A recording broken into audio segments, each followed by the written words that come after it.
Hello, how are you all doing today? நீங்கள் எல்லோரும் எப்படி இருக்கீங்க? என் பேர் ஜலால்.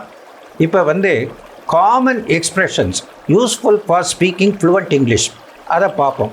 எவ்வளவோ நல்ல எக்ஸ்ப்ரெஷன்ஸ் இருக்குது. அதில் ஒரு 20 எக்ஸ்ப்ரெஷன்ஸை செலக்ட் பண்ணி இந்த லெசனில் உங்களுக்கு சொல்லிக் கொடுக்குறேன். இதை நீங்கள் பழகிக்கோங்க. அதுக்கு பிறகு நமக்கு ஃப்ளூவன்சினா என்னென்னு தெரியணும். ஃப்ளூவன்சினா வாய்ப்பாடு ஒப்பிக்கிற மாதிரி கடை அப்படின்ட்டு பேசுகிறது ஃப்ளூவன்சி கிடையாது. ஃப்ளூவன்சினா எப்படின்னா அந்த நீரோடை சலனம் இல்லாமல் போவதில் அது மாதிரி இருக்கணும். அதாவது ஒரு மாடுலேஷன் கரெக்டாக இருக்கணும். எந்த நேரத்தில் வேகமாக பேசணும், எந்த நேரத்தில் ஸ்லோவாக பேசணும் அப்படின்ட்டு தெரிஞ்சு வச்சுக்கிட்டு அதே மாதிரி மாடுலேட் பண்ணி பேசணும். அப்படி பேசுகிறதுக்கு நமக்கு நிறைய எக்ஸ்ப்ரெஷன்ஸு தெரிஞ்சிருக்கணும், நல்ல எக்ஸ்ப்ரெஷன்ஸு. அப்படி இருந்தால் நம்ம நல்லா ஸ்மூத்தாக ஃப்ளூவெண்ட்டாக பேசலாம். அந்த வகையில் இந்த லெசன் உங்களுக்கு ரொம்ப ஹெல்ப்ஃபுல்லாக இருக்கும் அப்படின்ட்டு நான் நம்புகிறேன். Let's get started.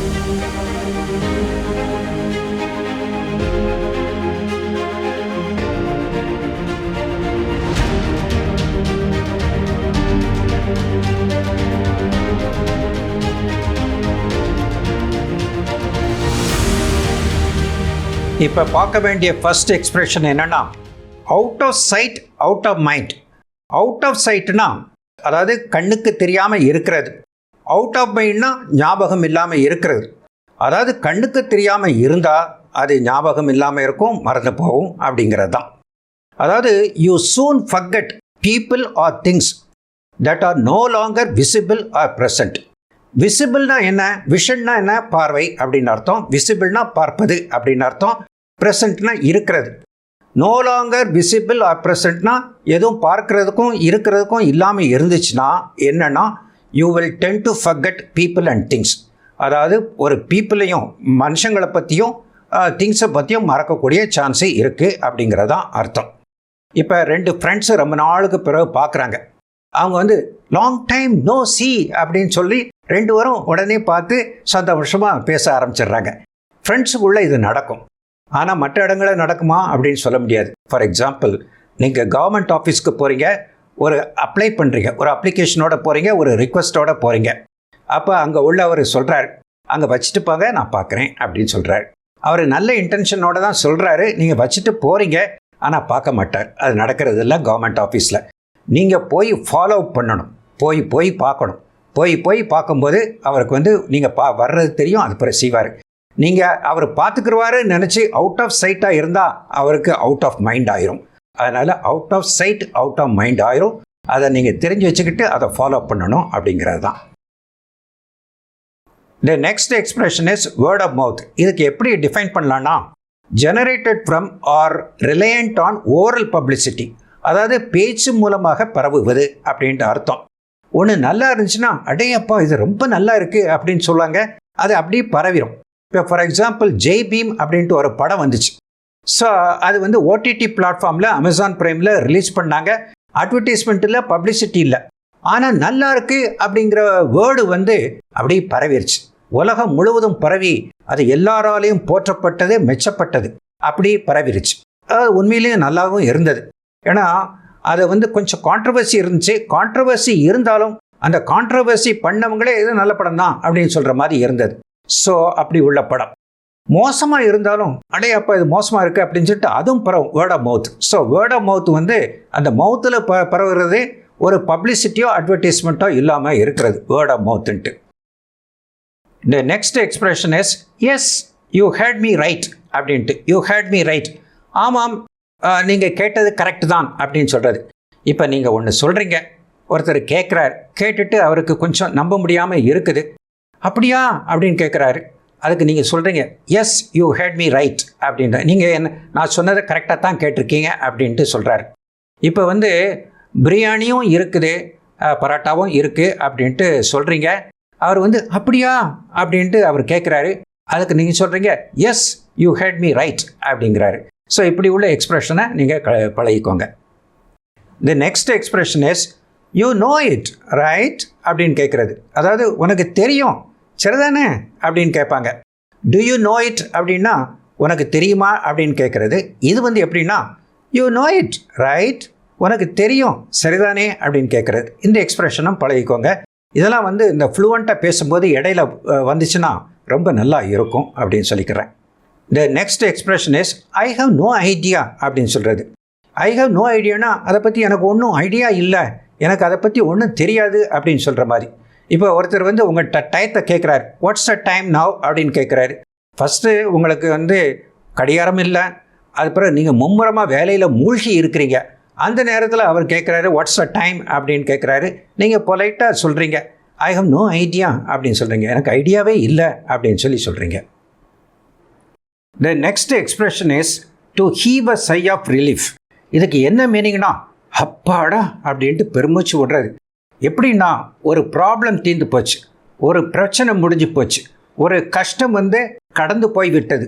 அந்த நேரத்தில் நீங்கள் சொல்கிறீங்க அப்பாடா அப்படின்ட்டு பெருமூச்சு விடுவீங்களா, அதனுடைய இங்கிலீஷ் ஈக்குவலண்ட் தான் to heave a sigh of relief or heaving a sigh of relief. அதில் இங்கிலீஷில் சொல்கிறதா இருந்தால் to experience an intense feeling of happiness or relief. To express an intense feeling of happiness. ரொம்ப சந்தோஷத்தை நீங்கள் வெளிப்படுத்துறீங்க, இல்லட்ட ரிலீஃபை வெளிப்படுத்துறீங்க. எந்த சமயத்தில்னா because something particularly stressful, unpleasant or undesirable has been avoided or completed. So ஒரு பர்டிகுலர்லி ஸ்ட்ரெஸ்ஃபுல் ஒரு இது இருக்குது. ஸ்ட்ரெஸ்ஃபுல்னால் ரொம்ப அழுத்தம் உள்ளது, மனசு அழுத்தம் உள்ளது. அன்பிளசன்ட்னா ஒரு நல்லா இல்லை, ஒரு கஷ்டமாக இருக்குது. அண்ட் அன்டிசைரபிள் உங்கள் இஷ்டத்துக்கு விரோதமாக இருக்குது. அப்படி உள்ள இது வந்து has been avoided or completed. அதை அவாய்ட் பண்ணிட்டீங்க, அதை தவிர்த்துட்டீங்க, இல்லாட்டி அது முடிஞ்சு போச்சு அப்படிங்கிற சமயத்தில் you experience an intense feeling of happiness or relief. அந்த intense feeling of happiness or ரிலீஃபுக்கு தான் to heave a sigh of relief அப்படின்னு சொல்கிறது. ஒரு எக்ஸாம்பிள் சென்டென்ஸ் வேணால் பார்ப்போம். Everyone in the class heaved a sigh of relief after that horrible mid term exam was over. அந்த horrible ரொம்ப மோசமான மிட் டேர்ம் எக்ஸாமினேஷன் முடிஞ்சு போச்சு. So everybody heaved a sigh of relief. அப்பாடா அப்படின்னு பெருமூச்சு விட்டாங்க அந்த எக்ஸாம் முடிஞ்ச பிறகு. The next expression is I will give you my word, I won't let you down. I will give you my word. அந்த வேர்டுன்னா என்னென்னா ஒரு ப்ராமிஸ் கொடுக்குற மாதிரி. நான் சொல்கிற வார்த்தை ஒரு ப்ராமிஸ் மாதிரி அப்படின்னு சொல்கிறீங்க. அதாவது உன்னை கைவிட்டுற மாட்டேன், நான் ப்ராமிஸ் மாதிரி, ஒரு கேரண்டி சொல்கிற மாதிரி, ஒரு பிளட்ஜ் சொல்கிற மாதிரி அப்படின்னு சொல்கிறீங்க. I have given my word. He has given his வேர்டுனா அவர் வந்து நல்ல அந்த ப்ராமிஸ்க்கு சொல்லிட்டாரு அப்படின்னு அர்த்தம். அவர் வார்த்தை சுத்தம்ப்பா, சொன்னது செய்வார் அப்படின்னு சொல்கிறீங்க. He has given his word அப்படின்ட்டு. இப்போ இது ஒரு காதலன் காதலி இருக்கிறாங்க. அப்போ சொல்கிறீங்க I am giving my word, I will Mary you. நான் வார்த்தை சொல்கிறேன், ஒரு ப்ராமிஸ் பண்ணுறேன், நான் உன்னை கல்யாணம் முடிச்சுக்கிறேன் அப்படின்னு சொல்கிறாரு. காதலன் காதலிக்குள்ளே இது நடக்கிற பேச்சு. The next expression is you mark my words. You mark my வேர்ட்ஸ்னால் நான் சொல்கிற வேர்டை குறித்து வச்சுக்கோ, நான் இப்போ சொல்கிறேன் இதை குறித்து வச்சுக்கோ அப்படின்னு சொல்கிறது. ஒன்று வந்து ஒருத்தன் வந்து ரொம்ப மோசமாக இருக்கிறான், கெட்ட பழக்கம் இருக்குது, குடிச்சிக்கிட்டு இருக்கான், ஸ்மோக் பண்ணுறான் அப்படின்னு சொல்கிறான். ஸோ அப்படி இருக்கான். அவனை பார்த்து சொல்கிறீங்க you mark my words, you will be ruined if you continue to behave like this. You will be ruined அப்படின்னு சொல்கிறாரு. இதை மாதிரி இருந்தீங்கன்னா நீ வந்து you will be ruined, நாசமாக போயிடுவ அப்படின்ட்டு சொல்கிறாரு. நீ வந்து அதனால் திருந்தணும் அப்படின்னு அட்வைஸ் பண்ணுறாரு. அது வந்து you mark my words, you will be ruined if you don't reform yourself அப்படின்னு சொல்கிறாரு. அதுக்கு பிறகு இன்னொரு நல்ல விதமாகவும் சொல்லலாம். அந்த பையனை பாருங்கள், அவன் கொஞ்சம் இன்டெலிஜென்ட்டாக துருன்னு இருக்கிறாங்க. You mark my word, he is going to become a big man in life அப்படின்னு சொல்கிறீங்க. அந்த பையனை பாருங்கள், அவன் நல்லா இருக்கிறான், நான் சொல்கிறத குறித்து வச்சுக்கோங்க, அந்த பையன் வந்து ஃப்யூச்சரில் வந்து பெரிய ஆளாவான் அப்படின்னு சொல்கிறீங்க.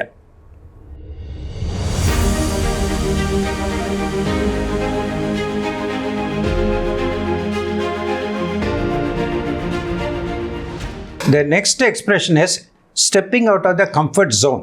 கம்ஃபர்ட் ஜோன் அப்படிங்கிறத சில சமயம் கேள்விப்பட்டிருப்பீங்க. கம்ஃபர்ட் ஜோன்னா குஷியாக ஒரு இடத்துலையே இருக்கிறது. அதாவது இது போதும் அப்படின்ட்டு ஒன்றுமே ட்ரை பண்ணாமல் மந்தமாக ஒரே இடத்துல இருக்கிறது. அது வீடாக இருந்தாலும் சரி, ஆஃபீஸில் வேலையில் இருந்தாலும் சரி. ஸோ ஒன்று வெஞ்சர் பண்ணாமல், அட்வென்ச்சரஸாக இல்லாமல், ஸோ அந்த குண்டு சட்டிக்குள்ளேயே குதிரையை ஓட்டிக்கிட்டு இருக்கிற பேர் தான் கம்ஃபர்ட் ஜோன். இது போதும் அப்படிங்கிற மாதிரி. ஸோ நம்ம அட்வென்ச்சரஸாக கொஞ்சம் வெஞ்சர் பண்ணி ட்ரை பண்ணால் தான் லைஃப்பில் ப்ரோக்ரஸ் ஆக முடியும். அந்த கம்ஃபர்ட் ஜோன்லேருந்து வெளியே வரணும். அதுக்கு தான் சொல்கிறேன் இப்படி சொல்கிற இந்த எக்ஸ்பிரஷன் இருக்குது, stepping out of the comfort zone. You have to step out of your comfort zone to progress well in life அப்படிங்கிறது. The next expression is delivery of something at the doorstep or delivery at door. You can also say door delivery அப்படின்ட்டு. இப்போ door delivery கொடுக்குறாங்க இப்போ எல்லாம் எல்லா இடத்துலையும். So ஒன்று வந்து அந்த அமேசான் இருக்குது, இல்லாட்டா ஃப்ளிப்கார்ட் இருக்குது, இல்லாட்டா ஃபுட் டெலிவரி கூட இருக்குது. இப்போ ஹஸ்பண்ட் அண்ட் ஒய்ஃப் ரெண்டு பேரும் பேசிக்கிறாங்க. ஹஸ்பண்டு சொல்கிறார் let's go out for dinner அப்படின்னு சொல்கிறாரு. அப்போ ஒய்ஃப் சொல்கிறாங்க why to go out, you can give a call and the food is going to be delivered at door. There is door delivery available. Food will be delivered at door அப்படின்னு சொல்கிறாங்க. So door delivery அப்படிங்கிறத தெரிஞ்சுக்கோங்க.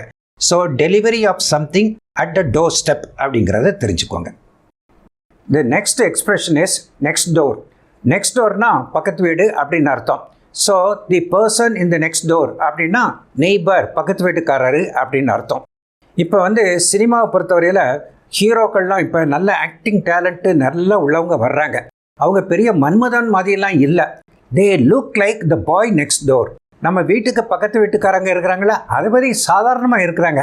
ஆனால் அவங்க வந்து நல்ல acting டேலண்ட்டாக இருக்கிறதுனால நல்லா சக்ஸஸ்ஃபுல்லாக ஆயிடுறாங்க அப்படின்னு சொல்லலாம். They look like the boy next door அப்படின்னு சொல்லலாம். The next expression is what next. What நெக்ஸ்ட்னா அடுத்தது என்ன அப்படின்னு கேட்குற மாதிரி. இப்போ இந்த அடுத்தது என்ன அப்படின்னு கேட்குறதுக்குள்ள சூழ்நிலை எத்தனையோ லைஃப்பில் வரும். நீங்கள் ஃப்ரெண்ட்ஸோடு இருக்கிறீங்க, ஒன்று செய்து முடிச்சிடுறீங்க, அது பிறகு கேட்கலாம் வாட் நெக்ஸ்ட், அடுத்து என்ன அப்படின்னு கேட்கலாம். இப்போ ஃபார் எக்ஸாம்பிள் ஒரு பெண்ணோ ஒரு பையனோ 12th முடிச்சுட்டு, அதாவது +2 முடிச்சுட்டு இருக்கிறாங்க. பக்கத்தில் உள்ளவங்க கேட்கலாம் வாட் நெக்ஸ்ட், அடுத்து என்ன அப்படின்ட்டு கேட்கலாம். The next expression is behind one's back, அதாவது முதுகுக்கு பின்னால் பேசுகிறது. பிஹைண்ட் சம்படிஸ் பேக், முதுகுக்கு பின்னால் பேசுகிறது. Without the personal knowledge of that person, அவருடைய நாலேஜுக்கு இல்லாமல், இன் அன் அன்ஃபேர் வே, நல்ல விதமாகவும் இல்லாமல் பேசுகிறது. அப்படி உள்ள பேச்சு வந்து பிஹைண்ட் த பேக் பேசுகிறது அப்படின்னு அர்த்தம். ஸோ இப்போ வந்து பாஸ் வந்து ஒரு அசிஸ்டன்ட் மேனேஜரை பார்த்து கேட்குறாரு what do they say about me behind my back, எனக்கு பின்னால் என்ன தான் பேசுகிறாங்க அப்படின்னு கேட்குறாரு. அப்படி பிஹைண்ட் த பேக் அப்படிங்கிறத தெரிஞ்சு வச்சுக்கோங்க. நெக்ஸ்ட் எக்ஸ்பிரஷன் வந்து ஆன் த வே ஹோம், அதாவது வர்ற வழியில், வீட்டுக்கு வர்ற வழியில். ஸோ ஒய்ஃபு வந்து ஹஸ்பண்ட்டை சொல்கிறாங்க on the way home buy this or buy that அப்படின்னு சொல்கிறாங்க, வீட்டுக்கு வர்ற வழியில் அப்படின்ட்டு. வீட்டுக்கு வர்ற வழி வந்து ஆஃபீஸ்லேருந்து வர்ற வழியாக இருக்கலாம், இல்லாட்ட ஸ்கூல்லேருந்து வர்ற வழியாக இருக்கலாம், இல்லைன்னா ஒரு இடத்துலேருந்து வர்ற வழியாக இருக்கலாம். இது வந்து வெளியூர்லேருந்து வர்ற மாதிரி இருக்கலாம், இல்லாட்ட வெளிநாட்டிலேருந்து வர்ற மாதிரி இருக்கலாம். இதெல்லாம் வந்து ஆன் த வே ஹோம் தான். அது மட்டும் இல்லாமல் ஒரு வெக்கேஷனுக்கு போகிறீங்க, ஒரு ஹாலிடே ட்ரிப்பு போகிறீங்க, அப்பையும் ஆன் த வே ஹோம் அப்படின்னு சொல்லலாம். சில பேர் வந்து அந்த வர்ற வழியில் வந்து சாமிகிட்ட போய் தர்ஷன் கூட பண்ணிட்டு வராங்க. சில பேர்கிட்ட அந்த பழக்கம் இருக்குது. So this is on the way home அப்படிங்கிற எக்ஸ்பிரஷன் பழகிக்கோங்க. The next expression is roll up your sleeves. ஸ்லீவ்ஸ்னால் என்னென்னா இந்த கையில் ஷர்ட்டு இருக்கு இல்லையா, இது ஹாஃப் ஸ்லீவ், ஃபுல் ஸ்லீவ் இருக்குது. ரோல் அப்னா அப்படி மடிச்சு விடு அப்படின்னு அர்த்தம். இப்படி லிட்ரலாக மீனிங் சொல்லக்கூடாது. அதுக்கு என்ன மீனிங்னா கடினமான வேலைக்கு தயார்படுத்தி கொள்வது. So to prepare to work hard, அதுக்கு தான் ரோல் அப் யுவர் ஸ்லீவ்ஸ். இது எப்படின்னா ஒரு குரூப் ஆஃப் பீப்புள்கிட்ட ஒரு மேனேஜர் சொல்கிறார். என்ன சொல்கிறாரு, it's a time to roll up our sleeves and get the job done. ஒரு அசைன்மெண்ட் மாதிரி இருக்குது, ஒரு ஜாப் மாதிரி வெளியிருந்து வந்திருக்கு, ஒரு ஆர்டர் வந்திருக்கு. இந்த வேலை செய்கிறதுக்கு குறிப்பிட்ட நாளில் செய்யணும். So it's a time to roll up our sleeves, அதாவது தயாராக இருங்க, ஸ்லீவ்ஸ்லாம் மடித்து விட்டு தயாராக இருந்து இந்த வேலை செய்யுங்க அப்படின்னு சொல்கிறார். One more sentence, we have planned everything, நம்ம எல்லாத்தையும் பிளான் பண்ணிட்டோம். Now it's time to roll up our sleeves and get started. ஒரு ஜெனரல் மேனேஜர் எம்ப்ளாயீஸை பார்த்து சொல்லிட்டார், இந்த கம்பெனியில் நல்லா பிளான் பண்ணி இருக்கிறோம். We have already planned very well, we have planned everything, now it's time to roll up our sleeves and get started அப்படின்னு சொல்கிறார். Roll up our sleeves and get started, ஆரம்பிக்கக்கூடிய நேரம் ஆயிடுச்சு அப்படின்னு சொல்கிறாரு. The next expression is pull up your socks. சாக்ஸ்னால் அந்த ஷூஸ்க்கு போடுவோமே அந்த socks. So pull up your சாக்ஸ்னால் அந்த ஷூஸ்க்கு போடுற சாக்ஸை இழு, அப்படி இல்லை இந்த பொருள். இதனுடைய மீனிங் என்னென்னா இன்னும் கடினமாக உழைக்க வேண்டும், இது போதாது அப்படின்னு சொல்கிறது. To try hard to improve your behaviour R work. நீங்கள் உங்கள் பிஹேவியரும் இப்போ சரியில்லை, கொஞ்சம் இம்ப்ரூவ் பண்ணணும், ஒர்க் இருக்குது, ஒர்க்கும் சரியில்லை, கொஞ்சம் இம்ப்ரூவ் பண்ணணும் அப்படின்ட்டு ஒரு boss, a person who is in position of authority, அவர் வந்து எம்ப்ளாயி ஒரு சப்பார்டினேட் பார்த்து கொஞ்சம் கடிஞ்சு சொல்லக்கூடிய word, you have to pull up your socks அப்படின்ட்டு ஒரு சென்டென்ஸ் வேணால் பார்ப்போம். Listen it's about time you pulled your socks up and worked a bit harder because you're falling behind in your office work. Falling behindனா நம்ம குறிப்பிட்ட அளவுக்கு நீங்கள் வேலை செய்யலை, you're falling behind, பின்னால் போயிட்ட அப்படின்னு அர்த்தம். ஸோ ஒன்றிருந்து இவ்வளோ எதிர்பார்க்குறோம், அந்த எதிர்பார்க்குற அளவுக்கு நீ செய்ய முடியலை, நீ கொஞ்சம் வேலையில் வீக்காக இருக்க, நீ கொஞ்சம் you have to pull up your socks அப்படின்ட்டு கொஞ்சம் கடுமையாக சொல்கிறாரு மேனேஜர் அந்த எம்ப்ளாயி பார்த்து. ஸோ புல் அப் யுவர் சாக்ஸுங்கிறது ஒரு கடுமையாக சொல்லக்கூடிய ஒரு expression. Next expression is having a hard time. Having a hard time na to experience a difficulty doing something. ஒன்று செய்கிறதுக்கு கொஞ்சம் கஷ்டப்படுறது, அதுதான் having a hard time அப்படின்ட்டு. இதுக்கு 2 சென்டென்ஸ் பார்ப்போம். She is having a hard time living within her budget. அவளுக்கு meagre salary அவ்வளோ நல்லா இல்லை. ஸோ பட்ஜெட் வந்து கொஞ்சம் குறையான பட்ஜெட்டு தான், அதுக்குள்ளே லைஃப்பை நடத்துறது. she is having a hard time அப்படின்னு சொல்ல, கஷ்டப்பட்டுக்கிட்டு இருக்காங்க அப்படின்ட்டு. One more sentences, she has been having a hard time with her drunkard husband. ட்ரங்கர்ட்னா குடிகாரன் அப்படின்னு அர்த்தம். குடிகாரன் ஹஸ்பண்டோட வாழ்க்கையை நடத்துகிறது வந்து she finds it very difficult. She has been having a hard time அப்படின்னு சொல்கிறீங்க. Rest assured it's in good hands அப்படிங்கிறது அடுத்த எக்ஸ்ப்ரெஷன். ரெஸ்ட் அஷ்யூர்டுன்னா கொஞ்சம் கவலைப்படாதீங்க, உறுதியாக இருங்க அப்படின்னு சொல்கிறது தான் ரெஸ்ட் அஷ்யூர்ட் அப்படின்ட்டு. இட்ஸ் இன் குட் ஹேண்ட்ஸ் அப்படின்னு சொல்லலாம், இல்லாட்ட he is in good hands அப்படின்னு சொல்லலாம். ஒரு சின்ன பையன் இருக்கார், ஒரு மெக்கானிக்கிட்ட போய் வேலை பழகிறக்காண்டி விட போகிறாரு அப்பா. ஸோ மெக்கானிக் நல்ல திறமையானவன், நல்லவன். ஸோ அப்போ மற்றவங்க சொல்கிறாங்க இந்த மெக்கானிக் நல்லவன், ஸோ உங்கள் பையனை அவனை விடுறது சரி தான், he is in good hands அப்படின்னு சொல்கிறாங்க. So he is in good hands அப்படின்னு சொல்லலாம். ஒரு சென்டென்ஸ் வேணால் பார்க்கலாம். Like all parents, I want to know that my child is in good hands. எல்லா பேரண்ட்ஸ் மாதிரியும் ஐ வாண்ட் டு நோ, எனக்கு தெரியணும் என்னுடைய சைல்டு வந்து நல்ல ஹேண்ட்ஸ்ட்ட இருக்கானான்ட்டு. அந்த நல்ல ஹேண்ட்ஸ்ட்ட வந்து ஒரு ட்ரைனிங் கொடுக்கறது, ஒரு நல்ல எஜுகேட் பண்ணுறது, அப்படி உள்ள ஆளுக்கு பேர் வந்து இன் குட் ஹேண்ட்ஸ் அப்படின்ட்டு பேர். So your child is in good hands அப்படின்னு சொல்லலாம். The next expression is that holes good, அதாவது உண்மையாக இருக்கிறது அப்படின்னு அர்த்தம். டு பி ட்ரூ அப்படிங்கிறது அர்த்தம். ஒருத்தர் சொல்கிறார், தி advice my mother gave me 10 years ago still holds good today. எங்கள் அம்மா வந்து she is not very well educated and all, but she had tremendous experience in life. நல்ல எக்ஸ்பீரியன்ஸ் அவங்களுக்கு. அந்த பேசிஸில் எனக்கு ஒரு அட்வைஸ் கொடுத்தாங்க, அந்த அட்வைஸ் வந்து ஸ்டில் ஹோல்ஸ் குட் டுடே, இப்பையும் அது உண்மையாக இருக்குது அப்படின்ட்டு ஒருத்தர் சொல்கிறார். ஸோ ஹோல்ஸ் குட் அப்படிங்கிறத தெரிஞ்சுக்கோங்க. Next expression is just surviving. Just சர்வைவிங்னா ஒரு ஏதோ பிழைச்சிருக்கோம் அப்படின்னு சொல்கிறது. ஒரு மனசு குறைவாக ஒரு க்ரௌஸ்ங்கிற வேர்டையும் பார்த்துக்கோங்க, அப்படி சொல்கிறது. ஸோ மனசு குறைவு இருக்கும்போது சொல்கிறது ஜஸ்ட் சர்வைவிங் அப்படின்னு சொல்கிறது, இல்லாட்ட ஜஸ்ட் புல்லிங் ஆன் அப்படின்னு சொல்கிறது. ஸோ அவருடைய வாழ்க்கையை எப்படி இருக்குன்னா ஒரு இன்ஸ்டிங்டிவாக, அதாவது ஏதோ அப்படி டெய்லி அப்படி பொழுது போக்குறது. ஸோ பொழுது போகுது, எப்படியோ போகுது, அதாவது இன்கமும் குறையாக இருக்குது, ரொம்ப கஷ்டப்பட்டுக்கிட்டு இருக்காரு, எப்படியோ அந்த டே டு டே லைஃப் அப்படி அன்றாடம் போய்கிட்டு இருக்கு அப்படின்னு சொல்லும்போது அது சொல்லலாம். ஸோ ஒருத்தர் வந்து கேட்குறாரு, ஒரு பிஸ்னஸ் கூட அவருக்கு டல்லாக இருக்குது, அப்போ வந்து ஒருத்தர் கேட்குறாரு ஹவ் ஆர் யூ டூயிங் அப்படின்னு கேட்குறாரு, அப்போ அவர் ரிப்ளை பண்ணலாம் ஜஸ்ட் சர்வைவிங் அப்படின்னு சொல்லலாம். இது விளையாட்டாக வந்து ஃப்ரெண்ட்ஸுக்குள்ளே கூட சொல்லுவாங்க, ஹவ் ஆர் யூ அப்படின்னு கேட்கும்போது ஜஸ்ட் சர்வைவிங் அப்படின்னு சொல்லுவாங்க. ஸோ ஃபைன் அப்படின்லாம் சொல்கிறது கிடையாது. சில பேர் சொல்லுவாங்க ஜஸ்ட் சர்வைவிங் அப்படின்னு சொல்லுவாங்க.